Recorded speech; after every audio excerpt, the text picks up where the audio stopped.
በሳውዲ አረቢያ የምትኖሩ አላየንም አልሰማንም እንዳትሉ ጥንቃቄ አድርጉ። ኃይለኛ ተፍትሽ ተጀምሯል ማለት ነው። እንደምትመለከቱት ከከተማ ወጥተው እንግዲህ በረሃ ለበረሃ እየተንከራተቱ ያገኙትን ሰው ሁሉ እያያዙ ነው ማለት ነው። በሳውዲ አረቢያ የሚገኘው የኢትዮጵያ ኤምባሲም ስለ ጉዳዩ አዲስ መግለጫ አውጥቷል ማለት ነው። ከሾርጣዎች እናመልጣለን ሲሉ በተተኮሰ ጥይት 3 ሰዎች መገደላቸውን መረጃ ወጥቷል። የምንታገሳችሁ ባለማወቅ ሳይሆን ስነ ስርዓት አድርገን ደንቆሮ ለመሆን መቅራት አለብህ። በጭራሽ እንዳንተ ለመሆን ቁርአን አልቀራም። አንተ ጀዝባ መንፈስ ሬሳ ሐሳብን ማስተናግድ ደንቆሮ ነህ አንተ። ምንም የማታውቅ ሬሳ እንዳንተ ለመሆን እንዴት እማራለሁ? ማትረባስ ይሄ የኔ አካውንት ነው እኔ እንደፈለኩ መናገር እችላለሁ። አሰላሙ አለይኩም ወራህመቱላሂ ወበረካቱ። ድና ተከበሩ ተመልካቾቼ እንኳን ደህና ቆያችሁ። እንግዲህ እንደተለመደው ዛሬም በአዲስ ቪዲዮ ተገናኝተናል። ቪዲዮውን ላይክ በማድረግ ጀምሩት። ለዚህ ቤት አዲስ ከሆናችሁ ሰብስክራይብ በማድረግ የቤተሰብ አባል ይሁኑ። ቀጥታ ወደ ዛሬ ቪዲዮአችን እናልፋለን። የኮንፈረንስ ሙስሊሞች ብቻ አይደለንም የነበርነው እና ጾታዊ ጥቃት የሚል ነው ኮንፈረንስ። ሴቶቹ ተደፈሩ በሚል በሴቶቹ ላይ በጣም ሰው ትክክል ብሎ ያያወራ አንዲት ልጅ በዚህ ጉዳይ ላይ እኔ የሚመለከተኛል ብላ አቅርባ አንድ ነገር አሳየ። የሚገርመኝ ተጠቂዎች ላይ አለማትኮራችንን አጥቂዎችን አሁንም እየተንከባከብናቸው መሆኑን የሚያሳየውን ብላ ስሙ እንኳን እንዳይጠፋ አጥቂው ሲያወጡት እንኳን ፎቶግራፉ አይታይም። አለበለዚያማ ፒያሳ ላይ ሲያገኘው ይሄ እኮ ነው አያችሁት፣ ያ ቴሌቪዥን ላይ ያየነው ይባል ነበር እና ፊቱን የሆነ ነገር ቀባ አድርገው ነው የሚያወጣ። የተደፈረችውን ግን ፎቶግራፏን ያሳዩታል። ያያት እንኳን እኮ እንደው ሴት ናት ብሎ እንዳያወራት እንኳን እቺ እኮ ያ ዱርዬ የተጫወተባት እኮ ናት እያለ ደነገጥኩኝ። አረ ምንድነው ይሄ ነገር አልኩኝ። ደግሞ እውነቱ ሌላው ደግሞ እዚያው አጠገቤ የነበረ ሰውዬ ምን አለኝ፣ ይሄ ሲገርመኝ አየኝ። አረ ምን ይገርመውታል አለ መንግስት ለዚህ ሰውዬ ነው ጠበቃ የሚያስቀምጠው አለ። በራሱ ሂሳብ ጠበቃ አንጣ እንጂ ይሉታል። አይ የለኝም ያቃቤ ይቀጥርለታል። ጌቶቹ ትንሽ አሞት ሊሆን ይችላል ጌቶቹ እያለ ወፈፈርበት። የሱ ዘመዶች ደግሞ በጎን የሆነ ነገር ይዘው ከመጡ አሳምነው ሊያስወጡት ሁሉ ይችላሉ። አጠቃላይ አዝማሚያው በአሁኑ ጊዜ ወንጀለኛን የሚደግፍ ነው ያለው ህግ በሙሉ ስርዓቱ። ዓለም አቀፍ ህግ የሚባለው በወንጀለኞቹ ድጎማ የሚያደርግ ነው። ተበዳይ ግን በቃ በሳውዲ አረቢያ የሚገኘው የኢትዮጵያ ኤምባሲም ስለ ጉዳዩ አዲስ መግለጫ አውጥቷል ማለት ነው። ከሾርጣዎች እናመልጣለን ሲሉ በተተኮሰ ጥይት 3 ሰዎች መገደላቸውን መረጃ ወጥቷል። በዚህ አጋጣሚ ለፍታችሁና ደክማችሁ በላባችሁ የምታድሩትና ወንድሞቼ ጥጋበኞች ባመጡባችሁ ምክንያት የእናንተ ርዝቅም እንዳይቆረጥ እባካችሁን ጥንቃቄ አድርጋችሁ ስሩ። በዚህ ሰዓት ከቦታ ቦታ ለመንቀሳቀስ ባትሞክሩ ይመረጣል ማለት ነው። እንዲሁም ደግሞ ቲክቶከር ሆናችሁ ዩቲዩበር ወይም ደግሞ ፌስቡክ ተጠቃሚ ሆናችሁትና ወንድሞቼ በዚህ ሰዓት ማለት ነው ቪዲዮ ባትለቁ ቀጥታ ስርጭት ባትገቡ ይመረጣል። ለምን ካላችሁ በተለይ ላይቭ ላይ እናንተ የምትገቡ ከሆነ የእናንተ ሎኬሽን እነሱ በቀላሉ ማግኘት ስለሚችሉ፣ ስለዚህ ሎኬሽናችሁ ከተገኘባችሁ ደግሞ እንግዲህ ከሚታፈሱ ወይም ደግሞ ከሚያዙ ሰዎች መካከል ልትሆኑ ስለምትችሉ ለጊዜው ይሄ ነገር ይቅርባችሁ ማለት ነው። ምክንያቱም አይታችሁ ከሆነ እንግዲህ መግቢያ ላይ በሁለተኛ ፎቶውን ያስቀመጥኩት ልጅ እሱ የአርሲ ኦሮሞ ስለሆነ የወሎ ኦሮሞችን ባገኛቸው ብሎ አንድ ቪዲዮ ሰርቶ ነበር ማለት ነው። በተግባርም እያሳየ ነበረ። ራሱን ድንጋይ ላይ ጭኖ አፈር ላይ ጭኖ ቢያገኛቸው እንዴት እንደሚያደርጋቸውና እንዲሁም ደግሞ በቃላትም በጣም የሚያስጠላ ቪዲዮ ሰርቶ ነበር ማለት ነው። ያንን ቪዲዮም እንግዲህ ወዲያውን እንደሰራ ሳይውል ሳያድር ነበረ በሾርጣዎች ለመያዝ ይቻለው ማለት ነው። ስለዚህ እናንተ ሚዲያ ላይ የምትወጡ ከሆነ በቀላሉ ትያዛላችሁና ለጊዜው እየቀርባችሁ ማለት ፈልጋለሁ።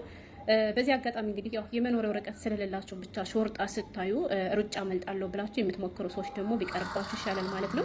በገጠር አካባቢ ሲሰሩ የነበሩ ወንድሞቻችን እንግዲህ ስለ ጉዳዩ አልሰሙም ነበር ነው የተባለ። ነገር ግን በርቀት የፖሊስ መኪና ሲያዩ እነሱ መሮጥ ጀመሩ። ፖሊሶቹም እየተከተሏቸው ነበረ። ነገር ግን ሊደርሱባቸው ስላልቻሉ መንገዱ ለመኪና ምቹ አልነበረምና ማለት ነው። ያው ያላቸው አማራጭ ከሚያመልጡም ብለው እንግዲህ ተኩሰውባቸው 3ቱም ደግሞ በተተኮሰባቸው ጥይት ምክንያት ህይወታቸው እንዳለፈ እየተነገረ ነው። ስለዚህ በዚህ አጋጣሚ ደግሞ ከመሞት መሰንበት ይባላልና ከፖሊስ እናመልጣለን ብላችሁ ህይወታችሁን ከምታጡ ፖሊስ ካያችሁ በሰላም እጃችሁን ሰጥታችሁ ታስራችሁ ሀገር ገብታችሁ የለመዳችሁት በረሃ ስለሆነ ድጋሚ ልትመለሱ ይሻላችኋል ማለት ነው። እነዚህ ልጆች እንግዲህ ወንጀለኛ ሁነው ሳይሆን ስለ ጉዳዩ እንኳን እንደተፈጠረ እንኳን እነሱ አውቁም ነበር ነው የተባለ። የፖሊስ መኪና መሆኑን ብቻ ስላዩ ነበር የሮጡት እንጂ ማለት ነው። ጠጋበኞች መርዛሞች እንግዲህ በአመጡት ጦስ ምንም የሚያውቅ የደሃ ልጆች እንዲገደሉ ርዝቃቸው እንዲቆረጥ ምክንያት እየሆኗቸው ነው ማለት ነው። እንዲሁም በሳውዲ አረቢያ እንግዲህ የሚገኘው የኢትዮጵያ ኤምባሲም አዲስ መግለጫ ወጥቷል። የሳውዲ መንግስት እንግዲህ እንደመረረውና ቆርጥ ያለ እርምጃ እንደጀመረ ነው እየተነገረ ያለው። በሳውዲ አረቢያ የሚገኘው የኢትዮጵያ ኤምባሲም እንግዲህ ጉዳዩ ለሚመለከተው አካል አድርሶ ከሚመለከተው አካል ጋር ሆኖ ጥግ ድረስ ለመስራትም እንደጀመረ መግለጫው ላይ ተናግሯል ማለት ነው። ሙሉ መረጃ ላካፍላችሁና እመለስበታለሁ። በሳውዲ አረቢያ የሚገኘው የኢትዮጵያ ኤምባሲ በዜጎች መካከል እየተፈጸመ ያለውን ጥቃት በተመለከተ ይፋዊ መግለጫ አወጣ ይላል ማለት ነው። በሳውዲ አረቢያ የኢትዮጵያ የኢፌዴሪ ኤምባሲ ወይንም ሪያድ ሰሞኑ በማህበራዊ ሚዲያ ላይ ኢትዮጵያውያን እርስ በርሳቸው ሲደባደቡና ጥቃት ሲፈጽሙ የሚያሳይ ቪዲዮዎችን በተመለከተ ጉዳዩን በትኩረት እየተከታተለ መሆኑንና አግባብ ካላቸው አካላት ጋር በመሆን የምርመራ ስራ መጀመሩን አስታውቋል ይላል ማለት ነው። በዚህ ኢሰብአዊ ተግባር ላይ የተሳተፉ ግለሰቦች መደበኛ ባልሆነ ወይንም በህገ ወጥ መንገድ ወደ ሳውዲ አረቢያ የገቡ ናቸው ብሏል ማለት ነው። እና ታዲያ ህጋዊ ናቸው ብላችሁ ነበር እንደ የጠበቃችኋቸው? አላማ የሌላቸው የሀገር ሰካራ ማረቂያሞች ናቸው የድሃ ልጅ ሰርቶ እንዳይበላ እንቅፋት የሚሆኑት አካላቶች ናቸው ይላል ማለት ነው።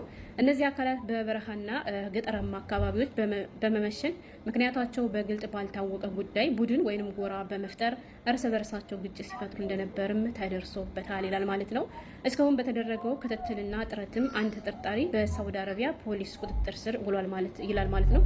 በነገራችን ላይ እነሱ ጋር ይሄን ስራ ከጀመሩ በኋላ እንጂ አንድ ልጅ የተያዘ ግን ይሄ ዋነኛው ቀንደኛው ነው ማለት ነው። መግቢያ ላይ ሁለተኛ ፎቶን ያስቀምጥኩላችሁ ነሽ እንዳልኳችሁ እሱ የራሴ ኦሮሞ ስለሆነ ስለ ወሎዮች ባገኛቸው እንዲያደርጋቸው ነበር ሲል የነበረው ልጅ ማለት ነው። ግን ወላሂ ነው የምላችሁ ምንም የማውቀው ንጹሃን ግን በጣም ብዙ ሰዎች እየተያዙ ነው ማለት ነው። ይሄ ግን እንደሰማችሁ እስካሁን በተደረገ ክትትልና ጥረት አንድ ተጠርጣሪ ነው ያለው። ይሄ ተጠርጣሪ ነው ገባችሁ? ተጠርጣሪ ብቻ ሳይሆን ራሱ የሰራው ቪዲዮ ማስረጃ አለ። ቁጭ ብሎ ቪዲዮ አሁን ቲክቶክ ላይ አለ።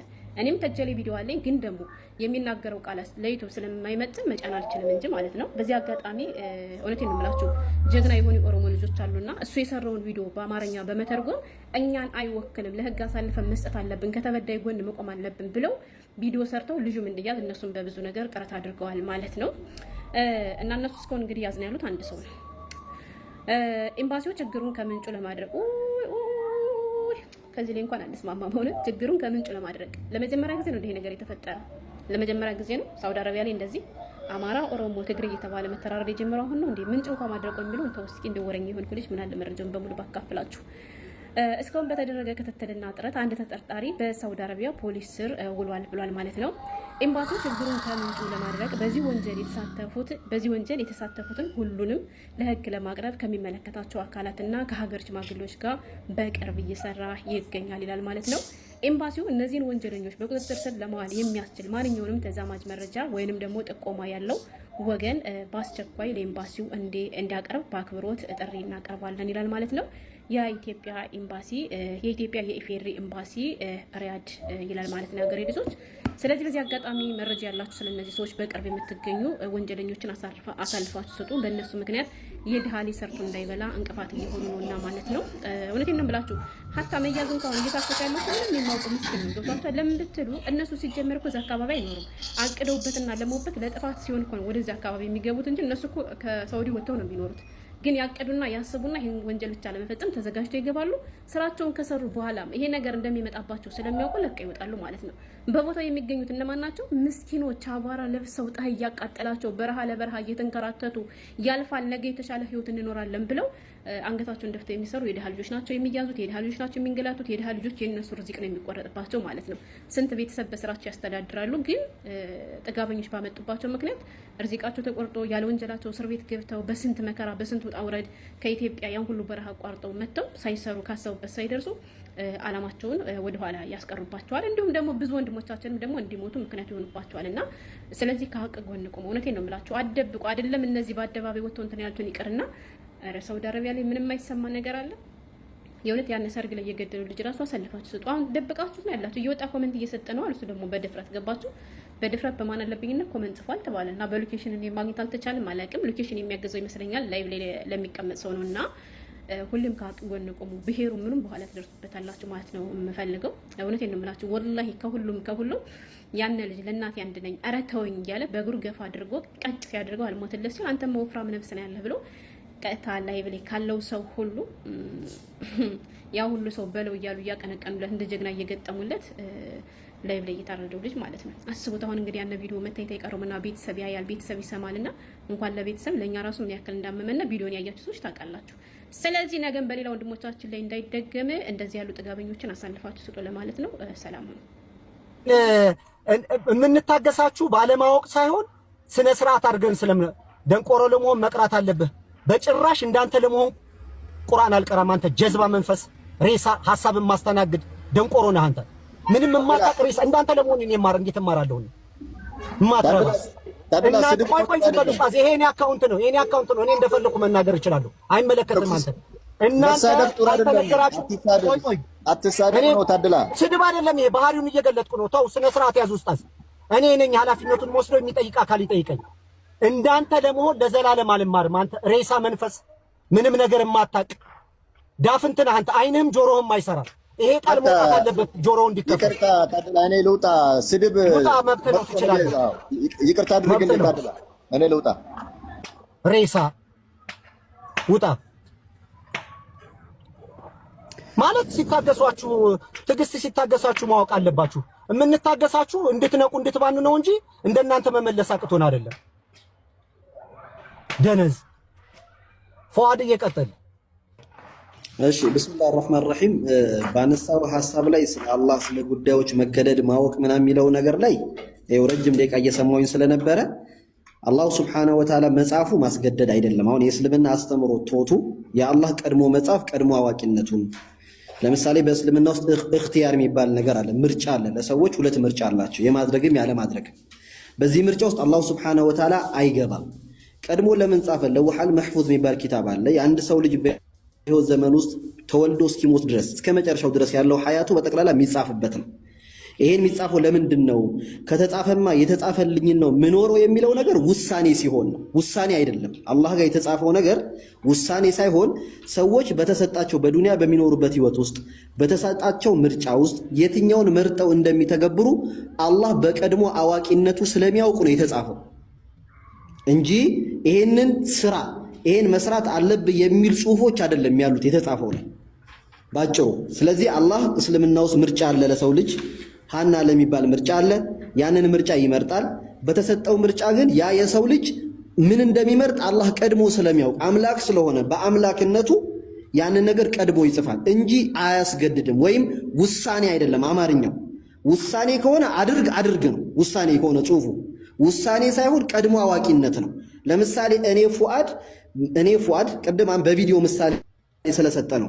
በዛሬዋ ቀን ተድላ ይሄንን ቤት ከፍቶ ይሄንን ውይይት እንደሚያደርግ ባለማድረግና ይሄን ቤት ከፍቶ በማድረግ ውስጥ ምርጫው የቱ እንደሆነ አላህ ስለሚያውቅ ጽፎታል።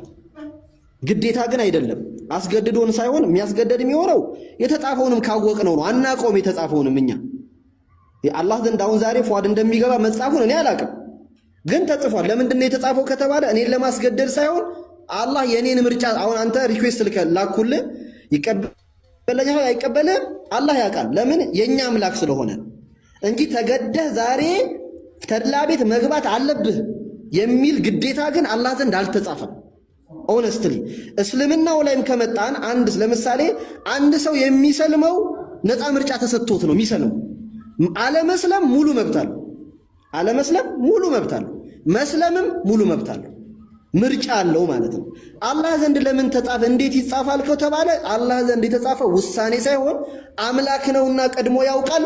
በምርጫችን መሃል ጣልቃ ገብቶ ሳይሆን ምን እንደምንመርጥ አላህ ስለሚያውቅ በምርጫችን ላይ ጣልቃ ገብቶ ሳይሆን ምን እንደምመርጥ አላህ ስለሚያውቅ ነው። አላህ ለምን አወቀ አይባልም። የኔ ዕውቀት አንድ ድርጊት ከተፈጸመ በኋላ ነው ማቀው። የማውቀውም በሰውነቴ የዕውቀት ልክ ነው ማቀው። ያደረግኩትን ድርጊት ላይ እራሱ ሙሉ ዕውቀት ላይ ኖር ይችላል ሰው ስለሆንኩ። አላህስ ግን አንድ ጉዳይን የሚያውቀው ከመደረጉ በፊት ነው። ለዛ ነው የሚጽፈው እንጂ በተጻፈው ነገር ውስጥ እኛን ለማስገደድ አይደለም ነው። ይሄ እስልምና አስተምሮ ነው። ሚዩት ተድላ ቪዲዮ መክፈት ትችላለህ ፏድ? ቪዲዮ መስተካከልና ሜቢ እሺ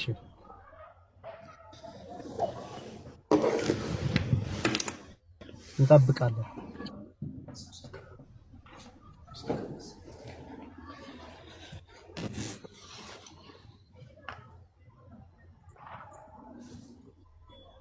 ቴንክ ዩ ሶ ማች ፏድዬ። አሁንም በነገራችን ላይ አላሁ አለም ቪዲዮ ሰርቼ ነበረ ዛሬ ላንተ መልስ ማለት ነው። በሰጠህ መልስ ላይ እዛም ኮሜንት አድርጌ ነበር። አይተኸዋል? አይቼዋለሁ። ኮሜንቱ ምንድነው ያደረኩት? ሐሳብን የሰጠን በነገራችን ላይ እዚህ 518 ሰዎች አላችሁ። ከሙስሊም ወንድሞቼ መካከል ዲሲፕሊን ያለው ነገሮችን ሐሳቦችን የሚያምንበትን ዕውቀት በስርዓት የሚያስረዳ ጨዋ ወንድም ነው ፉአድ ማለት ጨዋ ማለት ነው። በነገራችን ላይ እኔ እስልምና እንድቀበል ትልቅ ጥረት ካደረጉ ወንድሞች መካከል አንዱ ፉአድ ነው።